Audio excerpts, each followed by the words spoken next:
বেশ কয়েক বছর পর বড় ভাই মালয়েশিয়া থেকে দেশে ফিরছেন। ভাইকে রিসিভ করার জন্য বিমানবন্দরের উদ্দেশ্যে রওনা হয়ে গেলাম। প্রথমে আমি সিএনজি দিয়ে আশ্বিনগরে গেলাম। আশ্বিনগর থেকে পায়ে হেঁটে নরসিংদী রেল স্টেশনে পৌঁছালাম। ওইখানে গিয়ে দেখি লম্বা এক সিরিয়াল, তাই সিরিয়ালে দাঁড়িয়ে গেলাম টিকিট কাটার জন্য। তারই মধ্যে আমার চোখে পড়লো টিকিট কাউন্টারের মধ্যে এক শিশু বাচ্চা ঘুমিয়ে আছে, নিচে এক বৃদ্ধ মহিলা কি জানে কি করছে। যাই হোক, খুব কষ্ট লাগলো এই দৃশ্য দেখে।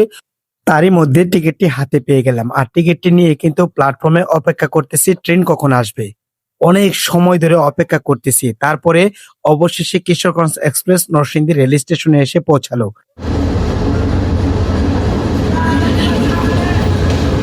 ট্রেন এসে থামলো। থামার পরে যাত্রীদেরকে নামার আগেই নিজেরা ওঠার চেষ্টা করছে। এই জন্য অনেক সময় লেগে গেছে আমার ট্রেনে উঠতে। যাই হোক, খুব কষ্ট করে যাতায়াতি পারাপারি করে ট্রেনে উঠলাম। ট্রেনে ওঠার পরে চারিদিক ভিতরে এত পরিমাণে যাত্রী উঠেছে, খুব কষ্ট হচ্ছিল এই ট্রেনে যাতায়াত করা।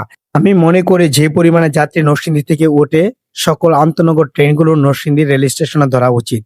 এর মধ্যে আমি গেমে একদম প্যারা প্যারা হয়ে গেলাম। অবশেষে খুবই কষ্ট করে বিমানবন্দর রেল স্টেশনে গিয়ে পৌঁছা। আসলে এতটা কষ্ট করে এই ট্রেন জার্নি করে আসছি, তা বলে শেষ করতে পারবো না। কষ্ট তো করতে হবে, কারণ বাংলাদেশে কোনো শৃঙ্খলাবদ্ধতা নাই, তাই কষ্ট করতে হবে। যাই হোক, বিমানবন্দরের রেল স্টেশনের উপর দিয়ে যে ফুট ওভার ব্রিজটি আছে, আমি তার উপরে উঠলাম। ওঠার পরে দেখতে পেলাম ফুট ওভার ব্রিজ থেকে এই রেল স্টেশনটি খুবই পরিষ্কার পরিচ্ছন্ন, আমার কাছে ভালো লাগছে। তারপর বাইরে বেরিয়ে আসলাম। বড় ভাই দীর্ঘদিন পরে বাড়িতে আসছেন, এই আনন্দে কোনো কষ্টই যেন আমার কষ্ট মনে হচ্ছে না।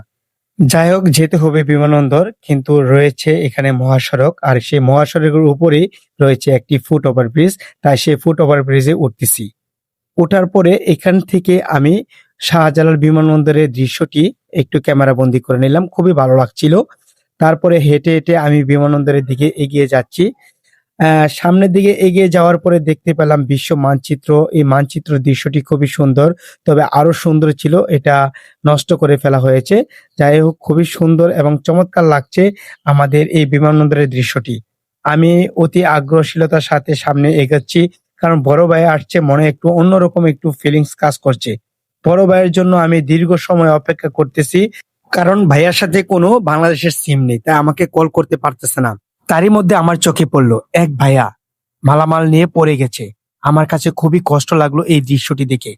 এত বছর বিদেশ করার পরে মাথায় করে মালামাল নিতে হয়, এত রেমিটেন্স আমার দেশে পাঠায় ওরা কষ্ট করে, অথচ অবশেষে মাথায় করে মালামাল তুলতে হয় গাড়িতে।